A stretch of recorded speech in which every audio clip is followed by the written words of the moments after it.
Hello all and welcome to NEET now.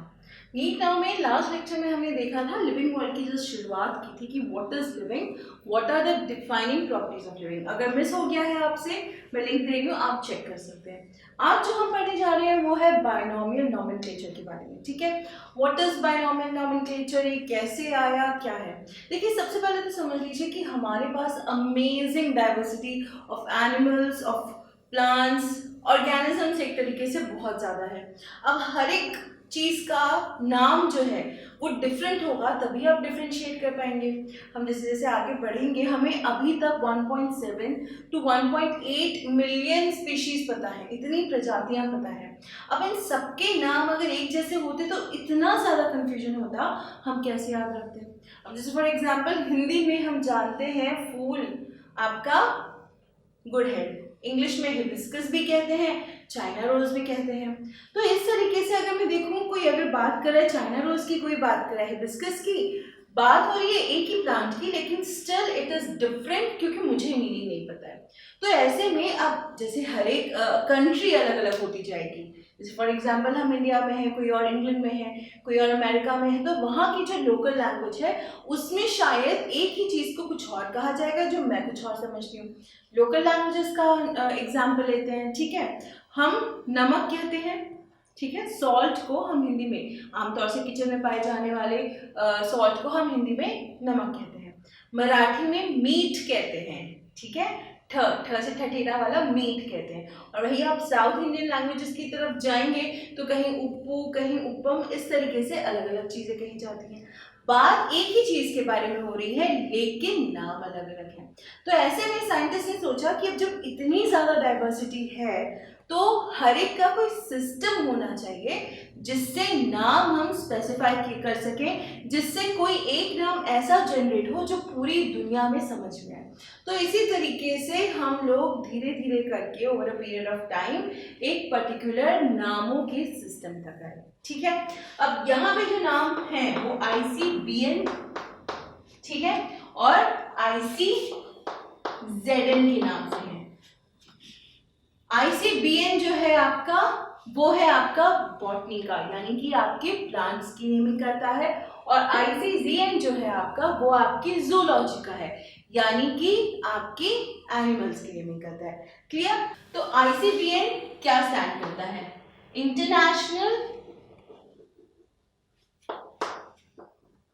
Code for botanical nomenclature. और वहीं पे ICZN जो है आपका, वो है इंटरनेशनल कोड ऑफ, यहां पे फॉर है, यहां पे ऑफ है, जूलॉजिकल नोमेनक्लेचर। क्लियर?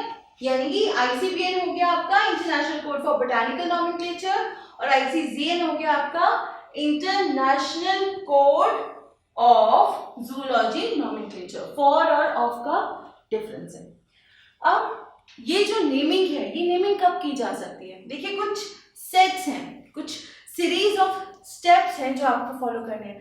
पहले आपको प्लांट को आइडेंटिफाई करना है कुछ पर्टिकुलर चीज़ों के बेस पे। ये हम आगे जब मॉर्फोलॉजी ऑफ फ्लावरिंग प्लांट्स पढ़ेंगे तब देखेंगे कि किस तरह से कौन सी रूट है, लीफ कैसी है, फ्लोरल फॉर्मूला के थ्रू बहुत सारी चीज़ें हैं जिनके थ्रू हम एक प्लांट को आइडेंटिफाई करते हैं।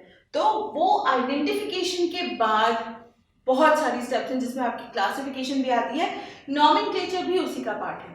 नोमेनक्लेचर तब हमको बहुत ज़्यादा ज़रूरत हो गई जब जैसे जैसे हम लोग बहुत सारे एनिमल्स या प्लांट्स के कांटेक्ट में आने लगे।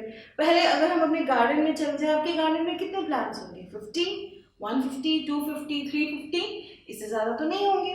लेकिन अगर आप जैसे जैसे एरिया अपना एक्सप्लोर करेंगे, ठीक है, ये सब आपके घर की बात हुई, आपके घर के आसपास गार्डन्स हैं। जैसे मैं जहाँ रहती हूँ वहाँ पे एक प्रॉपर बोटानिकल रिसर्च इंस्टीट्यूट है, राइट। उसके अलावा बहुत सारे पार्क्स हैं जहाँ पे एक्चुअली हम लोग कह सकते हैं कि हालांकि फॉर्मली वो बोटानिकल गार्डन्स नहीं है, पर इतने सारे वहाँ पेड़ हैं जिनके ऊपर लेबल लिखा है कि वो कौन से हैं। तो वो कब पता चलेंगे? जब उनकी प्रॉपर नेमिंग होगी, जब उनको प्रॉपर नेम दिया जाएगा। तो इसी नेमिंग के चलते तहत बहुत ज़्यादा कन्फ्यूजन होने लगी। देखिए, जब भी कोई चीज़ आप समझते हैं, जानते हैं, तो जो साइंटिस्ट होते हैं उनको वो एक तरीके से क्लासीफाई करना शुरू कर देते हैं स्टेप्स में, कि ठीक है ये चीज़ होनी है, तो एक प्रॉपर सिस्टम बनाया जाए जिससे ये चीज़ जानी जाएगी, समझी जाएगी, है ना। तो इसीलिए यहाँ पे हम जब बात करेंगे तो कैरोलस लिनियस, कौन? इन साइंटिस्ट का नाम याद कर लीजिए, बहुत बार आएगा, और स्पेशली इस यूनिट में कैरोलस लिनियस बहुत ज़्यादा इंपॉर्टेंट है। इन्होंने हमको दिया बाइनोमियल नॉमेनक्लेचर।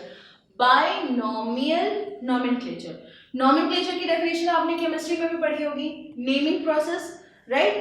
बाइनोमियल मतलब टू, नॉमियल मतलब नेमिंग, तो दो नामों वाला नॉमेनक्लेचर हमें कैरोलस लिनियस ने दिया। इन्होंने क्या कहा? इन्होंने कहा क्योंकि वैसे भी हम क्लासिफिकेशन कर रहे हैं, आइडेंटिफिकेशन कर रहे हैं, तो क्यों ना इनके जीनस और स्पेसिफिक एपिथेट या स्पीशीज को इनके नामों में इंक्लूड किया जाए और एक पर्टिकुलर रूल्स फॉलो किए जाए, ताकि हम जब भी ये कोई नाम ले तो हम सब, जहाँ भी है हम अर्थ के किसी भी कोने में है, हम उस पर्टिकुलर प्लांट को समझ सकें। अब जैसे रॉल्फिया की बात करती हूँ मैं, ठीक है। रॉल्फिया सर्पेंटिना एक है, रॉल्फिया वोमिटेरिया एक है। तो सर्पेंटिना उसकी स्पीशीज है, वोमिटोरिया उसकी स्पीशीज है, जीनस क्या हो गया? रॉल्फिया। तो रॉल्फिया सर्पेंटिना हालांकि रॉल्फिया वोमिटोरिया से अलग है। तो इससे क्या होगा, अगर मैं किसी ऐसे बंदे के सामने जो फॉर एग्जांपल फ्रॉम जर्मनी है, ठीक है, और जिसको प्लांट्स की नॉलेज है या प्लांट से डील करता है, तो मैं रॉल्फिया सर्पेंटिना कहती हूँ, तो वो भी उसी प्लांट को समझेगा। अगर मैं उसका हिंदी में कोई और नाम बोल दूँ, वो जर्मन में बोल दे, तो हम दोनों एक दूसरे की बातें नहीं समझ पाएंगे। और गूगल उस टाइम था नहीं, तो हम ये कह नहीं सकते कि है ना गूगल से फोटो देख के मिला लेंगे। ऐसे में कैरोलस लिनियस ने जो बाइनोमियल नॉमेनक्लेचर दिया वो आज भी फॉलो होता है, अभी भी फॉलो होता है। आज भी अगर कोई भी नया प्लांट या कोई नया एनिमल मिलता है, उसी के वही स्टेप्स है, सीरीज ऑफ स्टेप्स, आइडेंटिफिकेशन कैसे होगी, क्या क्या चीज़ें हैं और कैसे क्लासिफाई करते हुए हम उसके नाम तक आते हैं। तो जो सेट ऑफ रूल्स हैं, ठीक है, जिसमें हम बात कर रहे हैं, इन्होंने क्या कहा कि हमको इंक्लूड करना है आपका जीनस और स्पेसिफिक एपिथेट, राइट। तो ये दो जो चीजें हैं ये इंक्लूड करते हैं, और इसके अलावा और कौन कौन से ऐसे रूल्स हैं जो हमको पता होने चाहिए, ठीक है। तो अब हम देखेंगे रूल्स ऑफ बाइनोमियल नॉमेनक्लेचर। पहला रूल क्या कहता है? पहला रूल ये कहता है कि प्लांट कहीं का भी हो, किसी भी कंट्री का हो, कैसा भी हो, उसको लैटिन में ही लिखा जाएगा। यानी कि जो लैटिन है, ठीक है, वो लैंग्वेज यूज की जाएगी। लैटिन एक तरीके से डेड लैंग्वेज है। लैटिन में अब मतलब एक तरीके से आप समझ लीजिए कि अब बोली नहीं जाती है फ्रीक्वेंटली। सो लैटिन में कुछ ही चीजें हैं वो स्पेसिफाई किए जाएंगे, और जितने भी नाम हो, चाहे आपका बॉटैनिकल हो या चाहे आपका जूलॉजिकल हो, बायोलॉजिकल नेम्स जनरली लैटिन में ही लिखे जाते हैं और इटैलिक्स में, ठीक है। इटैलिक्स यानी जैसे कि नॉर्मली लिखा है बाइनोमियल नॉमेनक्लेचर, ये आपका स्ट्रेट फॉन्ट है। अगर मैं इसको टेढ़ा कर दूं,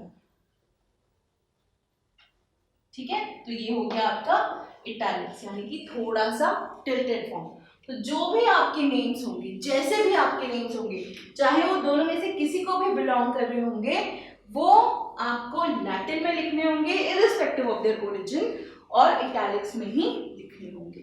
यानी कि Latin is a very important language. In fact जितने भी पहले आपके साइंटिस्ट हुए हैं 1800, 1700s, अर्ली 1900s भी, सब लोग लैटिन या ग्रीक प्रीफर करते थे, because it was a language which was understood by all. सब लोग समझ सकते थे वो लैंग्वेज।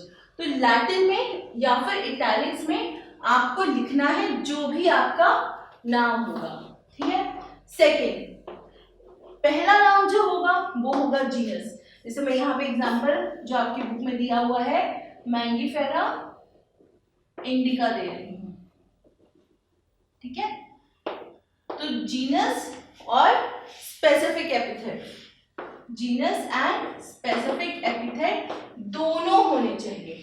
कभी भी आपका एक सिंगल नाम नहीं होगा, दो कंपोनेंट्स होंगे नेम के जो कि उस नाम को कंप्लीट करेंगे, ठीक है।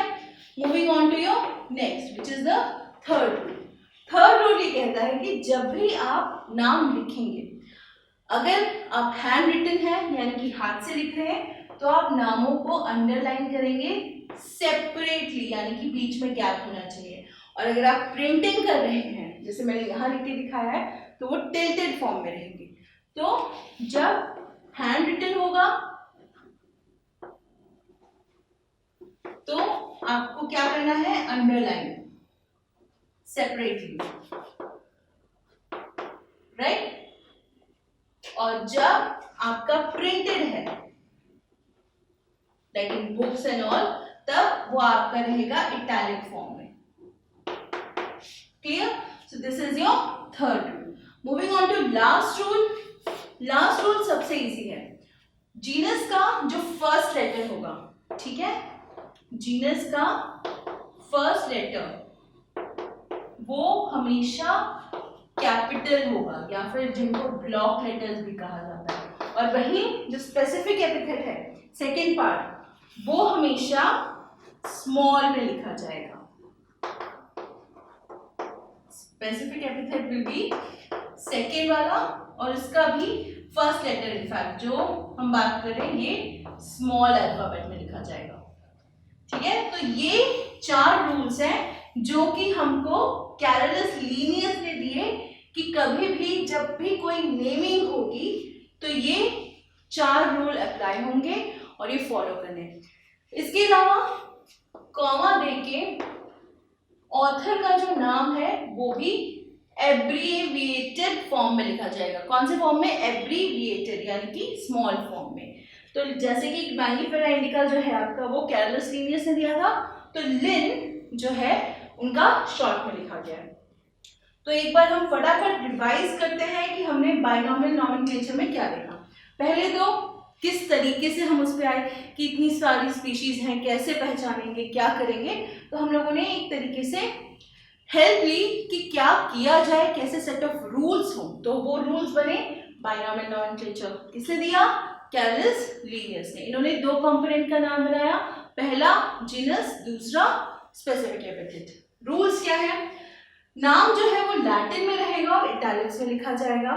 सेकेंड, जीनस और स्पेसिफिक एपिथेट ऐसे 2 कंपोनेंट्स का नाम बनेगा, सिंगल नेम, 1 वर्ड नेम नहीं होगा।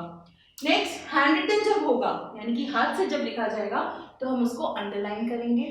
जब प्रिंटेड फॉर्म में होगा तो इटैलिक्स में लिखा जाएगा।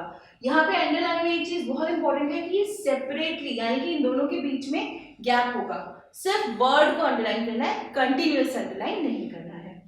नेक्स्ट रूल है आपका लास्ट कि जीनस का जो फर्स्ट लेटर है यानी कि जैसे यहाँ एम, ये हमेशा कैपिटल में रहेगा, और जो स्पेसिफिक एपिथेट का है वो हमेशा स्मॉल लेटर रहेगा। तो ये कुछ आपके रूल्स हैं, कुछ आपके तरीके हैं किस तरीके से बाइनॉमियल नॉमेनक्लेचर लिखा जाता है, पढ़ा जाता है, समझा जाता है, ठीक है। I hope this is very clear. बहुत ज़्यादा डिफिकल्ट नहीं है बट पढ़ना है, ठीक है। पढ़िए इसको, कोई प्रॉब्लम आती है कॉन्टैक्ट अस कमेंट्स में या फिर आपकी डिस्क्रिप्शन में सोशल मीडिया लिंक है वहाँ कर लीजिएगा। साथ ही हो सके अभी हम जो भी पढ़ रहे हैं अगर आप अभी से इन पे क्वेश्चन सॉल्व करना स्टार्ट कर देंगे, it will be very beneficial for you, क्योंकि आपका कॉन्सेप्ट एकदम रेडी होता जाएगा, ठीक है। बहरहाल पढ़िए ज़रूर, शॉर्ट नोट ज़रूर बनाइए because they are very very important, ठीक है।